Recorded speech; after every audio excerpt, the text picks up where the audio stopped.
Oke, selamat pagi.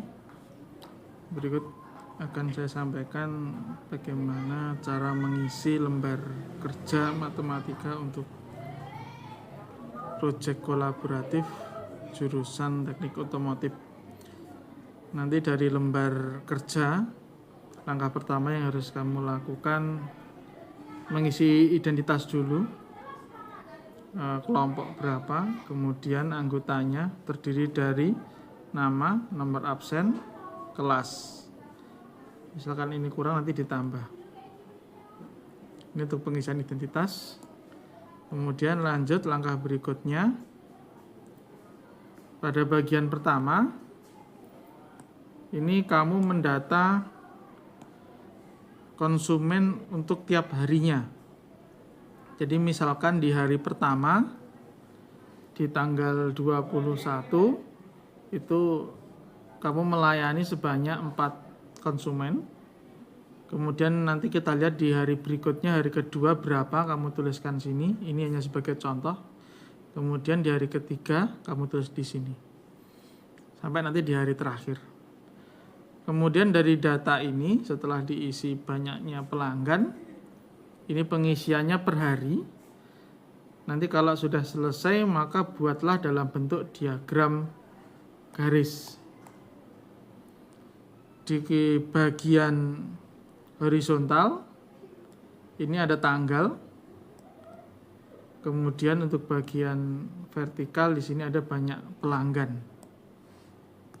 Kemudian untuk judulnya bisa diberikan judul grafik pelanggan per hari. Kemudian kamu buat grafiknya seperti pada contoh. Gunakan penggaris sehingga penyajian grafik dapat terlihat rapi. Kemudian jika sudah selesai grafiknya, maka langkah berikutnya adalah dianalisis. Saya beri contoh di sini cara menganalisis. Misalkan saya melihat kenaikan paling besar itu terjadi di hari ketiga, karena ini naiknya tinggi.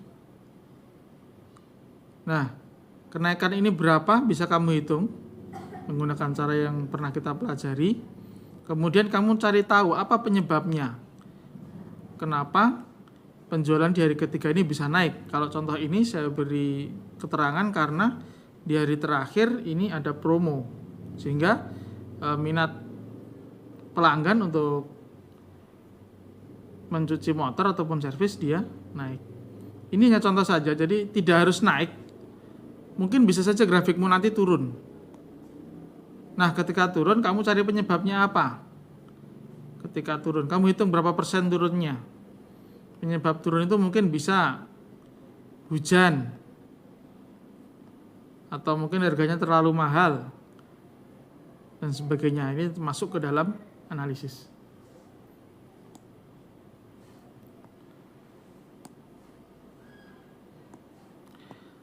Kemudian berikutnya,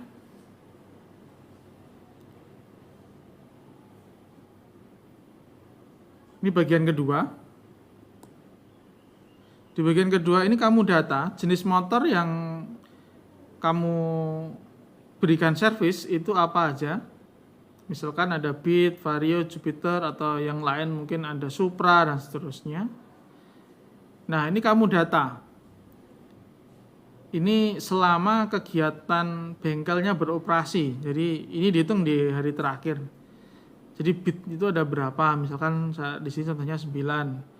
Vario itu selama 3 hari kamu beroperasi 7, Jupiter 4 misalkan. Nah, dari data ini maka langkah berikutnya sajikan ke dalam bentuk diagram titik. Diagram titik itu berupa garis, kemudian di sini ada nama datanya. Kemudian banyaknya itu dinyatakan dengan titik ke atas. Diberi judul diagram jenis motor. Kemudian kalau sudah selesai gambar grafiknya, berikan analisis. Kalau analisis ini sebagai contoh bahwa Beat lebih banyak daripada jenis motor lain karena kebanyakan siswa di sini menggunakan motor matic, khususnya Honda. Nah, ini belum tentu nanti punyamu sama. Apakah nanti Vario atau mungkin motor lain. Nah, kamu analisis kira-kira paling banyak itu sebabnya apa? Atau mungkin yang paling sedikit yang kamu analisis sebabnya apa? Paling banyak mungkin Vario karena yang diberikan promosi itu anak-anak siswa putri misalkan, contoh yang lain. Berikutnya terakhir, ini membuat perbandingan proporsi. Jadi dari dua layanan yang diberikan antara servis dan cuci motor itu kamu hitung selama bengkel beroperasi itu servis motor kamu menangani berapa motor, yang cuci motor berapa. Dari data itu tentukan persentasenya. Setelah ketemu persentase nyatakan dalam diagram lingkaran. Nah, yang servis 9%, yang cuci motor 91%. Diagram lingkaran ada judulnya.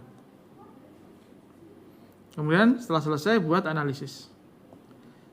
Contohnya di sini layanan cuci motor lebih diminati karena ini musim hujan, kemudian harganya terjangkau. Nah, itu salah satu contohnya. Ini hanya sebagai contoh, jadi angkamu pasti nanti berbeda tergantung dari apa yang kamu layani. Itu. Kemudian untuk lembar kerja sudah saya siapkan di ruang guru. Nanti perwakilan kelompok bisa mengambil di ruang guru. Nanti ada 2 lembar. Mengerjakannya di kertas itu, ditulis yang rapi. Kemudian untuk kriteria penilaian. Untuk kriteria penilaian nanti setiap nomor itu ada 3 kriteria. Yang pertama nanti tentunya kejelasan kerapian tulisan, kemudian grafik tuh terus 20% kerapian.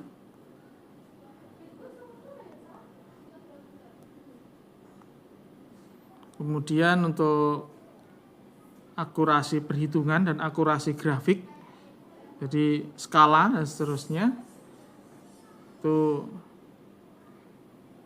saya ambil persentase 80%.